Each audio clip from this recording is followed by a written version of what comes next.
नमस्कार। देश प्रदेश व दुनिया की तमाम बड़ी खबरों में आपका स्वागत है। आइए एक नजर डालते हैं आज की मुख्य हेडलाइंस पर। बड़ी खबरों में आज हम आपको बताएंगे, नहीं थम रहा हरियाणा में भ्रष्ट पटवारियों की लिस्ट पर मचा बवाल। हरियाणा के पूर्व मंत्री का हुआ निधन। हरियाणा में बोर्ड एग्जाम की बदली डेट शीट। प्रयागराज पहुंचे मनोहर लाल खट्टर बने आकर्षण का केंद्र। किसानों ने टाला आज दिल्ली कूच का फैसला। हरियाणा के 2 मंत्री बने सिंगर। बताएंगे कौन है हिमानी मोर जिनकी गोल्डन बॉय नीरज चोपड़ा से हुई शादी। हरियाणा के IITian बाबा ने क्लासमेट्स को डाला मुश्किल में। भूपेंद्र हुड्डा ने कांग्रेस संगठन को लेकर दिया बड़ा बयान। किसान आंदोलन का साथ देगी हरियाणा के सभी खाप पंचायतें। हरियाणा में प्राइवेट और सरकारी बस ड्राइवर के बीच जमकर चले लात घुस्से। मोहनलाल बड़ोली को लेकर नवीन जयहिंद ने दिया बड़ा बयान। कुमारी शैलजा ने सरकार पर उठाए सवाल। हरियाणा में शिफ्ट अटेंडेंट भर्ती पर आज होगा बड़ा फैसला। हरियाणा के मंत्री ने पूर्व मुख्यमंत्री भूपेंद्र हुड्डा को दी नसीहत। हरियाणा सीटी परीक्षा में देरी का कारण आया सामने। हाईकोर्ट ने दिया बाबा रामदेव को हरियाणा से जुड़े मामले में बड़ा झटका। कुल्हड़ पिज्जा कपल ने छोड़ा भारत। वहीं ट्रंप ने दूसरी बार ली अमेरिका के राष्ट्रपति की शपथ। अब देखिए खबरें विस्तार से। बड़ी खबरों में आइए सबसे पहले बात करते हैं हरियाणा में भ्रष्ट पटवारियों की लिस्ट पर मचे बवाल की। जी हां, हरियाणा में 370 भ्रष्ट पटवारियों की लिस्ट पर बवाल मच गया है। एक तरफ पटवारियों ने पूरे प्रदेश में प्रदर्शन किया, उन्होंने अतिरिक्त सर्कलों का काम भी छोड़ दिया। वहीं सरकार को चेतावनी दी है कि 3 दिन में अगर यह लिस्ट वापस नहीं ली तो सभी पटवारी कानूनगो हड़ताल पर चले जाएंगे। वहीं पटवार एसोसिएशन के प्रदेश प्रधान जयवीर चहल ने दावा किया कि इस लिस्ट में 2 पटवारी ऐसे शामिल किए गए हैं जिनकी 2-2.5 साल पहले मौत हो चुकी है। राज्य प्रधान ने कहा कि जिन लोगों की मौत हो चुकी है वह रिश्वत कैसे ले रहे हैं। इसे साफ जाहिर है कि यह लिस्ट तैयार करने वाला कोई अनजान व्यक्ति है। इसके आधार पर पटवारियों को भ्रष्ट आप कैसे कह सकते हैं। हरियाणा के पूर्व मंत्री कृपाराम पुनिया का निधन हो गया। 89 साल की उम्र में उन्होंने अपने पंचकुला निवास पर आखिरी सांस ली। पुनिया लंबे समय से बीमार चल रहे थे। वह मूल रूप से झज्जर के शालावास गांव के रहने वाले थे। कृपाराम पुनिया के 5 बेटे और 1 बेटी है। उनके भाई भी BL पुनिया राज्यसभा सांसद है। उनके बेटे सुनील ने ही मीडिया को पिता के निधन की जानकारी दी थी। देवीलाल सरकार में पहली बार में ही वो चुनाव जीतकर उद्योग मंत्री बन गए थे। इतना ही नहीं, 1964 में पंजाब हरियाणा के सबसे पहले डायरेक्ट IPS अधिकारी भी नियुक्त हुए थे। हरियाणा विद्यालय शिक्षा बोर्ड ने 10वीं व 12वीं की वार्षिक परीक्षाओं की डेट शीट में बदलाव किया है। 10वीं कक्षा के शनिवार को होने वाले एग्जाम बदले गए हैं। 12वीं कक्षा के 2 सब्जेक्ट की डेट आपस में बदली गई है। 12वीं कक्षा की परीक्षा 27 फरवरी और 10वीं कक्षा की परीक्षा 28 फरवरी से शुरू होगी। 10वीं कक्षा का 28 फरवरी को होने वाला एग्जाम 7 मार्च को होगा। वहीं 5 मार्च को होने वाला एग्जाम 17 मार्च को होगा। वहीं 7 मार्च वाला एग्जाम 28 फरवरी को होगा तो 17 मार्च को होने वाला एग्जाम अब 5 मार्च को होगा। प्रयागराज महाकुंभ में भक्ति की बयार बह रही है और इसी माहौल में करनाल लोकसभा सीट से सांसद तथा केंद्रीय मंत्री मनोहर लाल ने अपने भजन से सभी को मंत्रमुग्ध कर दिया। भारत देश हमारा, ओ राम सिया गोविंद राधे भजन गाते हुए उन्होंने संतों और श्रद्धालुओं के बीच ऐसा भक्तिमय माहौल बना दिया कि हर कोई भक्ति रस में डूब गया। सोशल मीडिया पर इस भजन का वीडियो जमकर वायरल हो रहा है। हरियाणा पंजाब के शंभू बॉर्डर से किसान आज दिल्ली कूच नहीं करेंगे। किसान मजदूर मोर्चा यानी कि KMM के संयोजक सरवन सिंह पंधेर ने शंभू बॉर्डर पर प्रेस कॉन्फ्रेंस कर कहा कि फिलहाल दिल्ली कूच टाल दिया गया है। वहीं डल्लेवाल से भी अनुरोध किया कि वे खान पान शुरू करें। उन्होंने कहा कि केंद्र सरकार 14 फरवरी से पहले मीटिंग करे। ये मीटिंग चंडीगढ़ की बजाय दिल्ली में होनी चाहिए। डॉक्टर सोलेमान के कहने पर डल्लेवाल से अपील की है कि खान पान भी ले और जल्दी स्वस्थ हो ताकि टेबल व ग्राउंड पर भी मोदी सरकार को हरा सके। हरियाणा के 2 मंत्री बने सिंगर। जी हां, हरियाणा के 2 मंत्रियों का सिंगर वाला अंदाज नजर आया। राजस्व मंत्री विपुल गोयल और खाद्य आपूर्ति मंत्री राजेश नागर शोले फिल्म के जय वीरू बन गए। हाथ में माइक थामकर वह ये दोस्ती हम नहीं तोड़ेंगे पर जुगलबंदी करते दिखाई दिए। मौका था फरीदाबाद के सेक्टर 21 स्थित जिमखाना क्लब का, जहां मंत्री नागर ने ही कार्यक्रम रखा था, जिसमें विपुल गोयल को भी बुलाया गया था। गाने के दौरान दोनों एक दूसरे को इशारे कर तेरा साथ न छोड़ेंगे भी गुनगुनाते रहे। इस कार्यक्रम में खेल मंत्री गौरव गौतम को भी बुलाया गया था, लेकिन वे नहीं आ पाए। फरीदाबाद इलाके में तीनों मंत्रियों की दोस्ती खूब मशहूर है।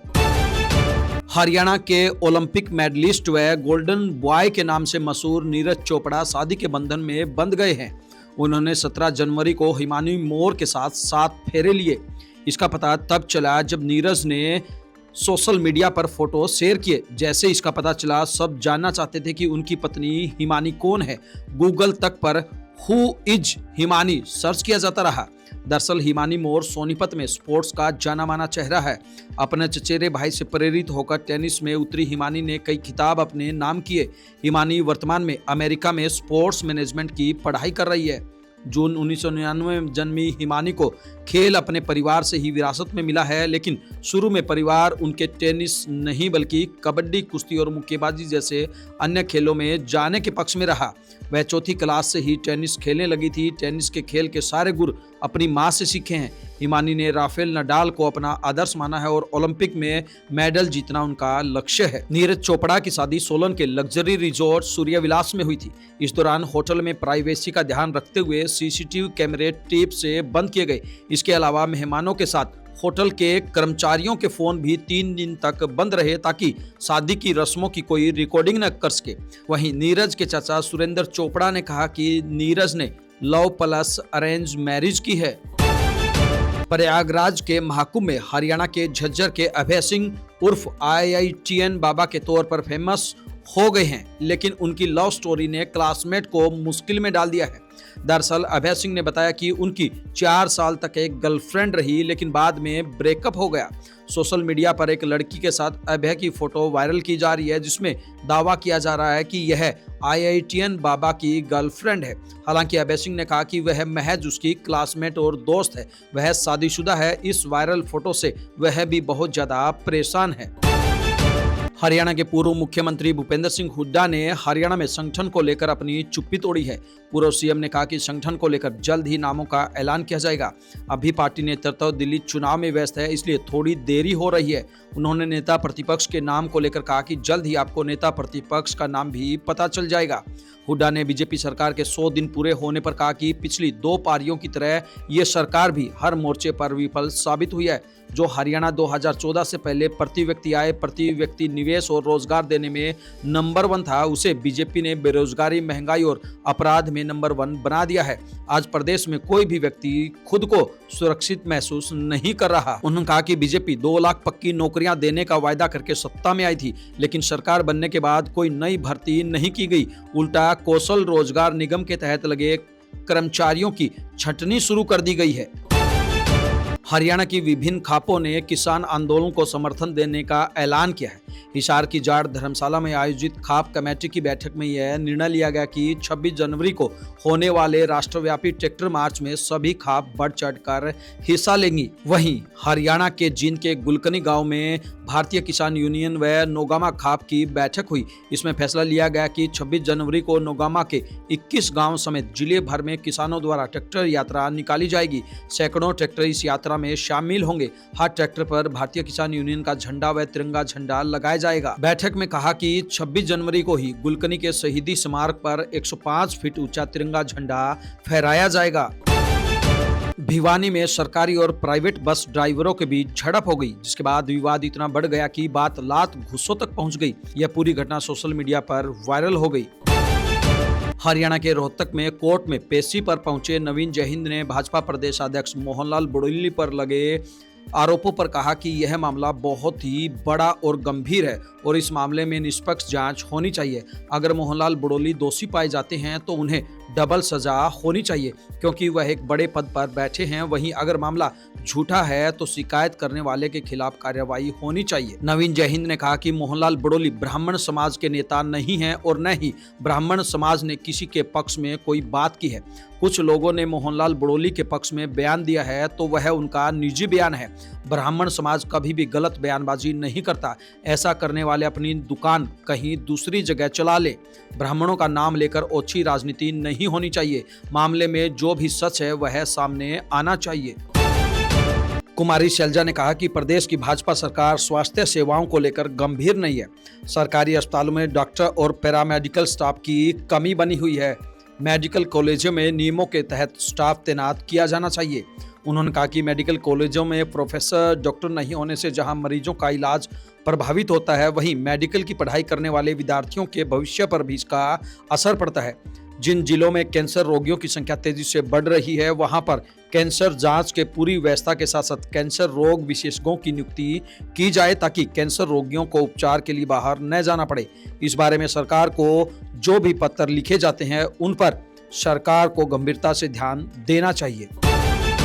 हरियाणा कर्मचारी चयन आयोग की तरफ से निकाली गई शिफ्ट अटेंडेंट की भर्ती पर पंजाब एवं हरियाणा हाईकोर्ट आज सुनवाई करेगा। अदालत ने भर्ती का रिकॉर्ड सील करने के आदेश दिए थे। इस पर अदालत ने एक लोकल कमिश्नर गठित किया था। बता दें कि लोकल कमिश्नर ने अपनी रिपोर्ट अदालत में दे दी है। हरियाणा के कैबिनेट मंत्री विपुल गोयल ने पूर्व सीएम भूपेंद्र सिंह हुड्डा को सकारात्मक राजनीति करने की सलाह दी है। गोयल ने कहा कि हुड्डा विपक्ष के नेता है, उन्हें सरकार के अच्छे कामों की तारीफ करनी चाहिए। उन्हें जनता और विपक्ष की उम्मीदों को सरकार तक पहुंचाने का काम करना चाहिए। उनकी सरकार लोगों के कल्याण के लिए काम कर रही है। गोयल ने हुड्डा को आरोप प्रत्यारोप की राजनीति न करने की सलाह दी है। उन्होंने कहा कि हरियाणा की जनता ने अपना बहुमत कांग्रेस को नहीं बल्कि भाजपा को दिया है। हुड्डा को यह बात समझनी चाहिए और जनता के हित में राजनीति करनी चाहिए। आइए बात करते हैं सीईटी से जुड़ी बड़ी खबर की। जी हां, हरियाणा सरकार के ग्रुप सी और डी पदों पर भर्ती के लिए कॉमन एलिजिबिलिटी टेस्ट यानी कि सीईटी का इंतजार प्रदेश के लाखों युवा कर रहे हैं, लेकिन अभी तक हरियाणा कर्मचारी चयन आयोग इसकी तिथि तय नहीं कर पाया है। हालांकि राज्य सरकार ने सीईटी में जरूरी संशोधन कर दिए हैं और इसके बाद सीईटी कराने की प्रक्रिया शुरू होनी थी। तिथि फाइनल न होने के कारण अभी तक परीक्षा केंद्र को लेकर कोई फैसला नहीं हो पाया है। हालांकि आयोग के अधिकारियों का कहना है कि सीईटी को लेकर बैठकों का दौर जारी है। इस सप्ताह तक सीईटी को लेकर कोई बड़ा आउटपुट मिल सकता है। पंजाब एंड हरियाणा हाईकोर्ट ने हरियाणा में फरीदाबाद के गांव कोट में चकबंदी पर रोक लगा दी है।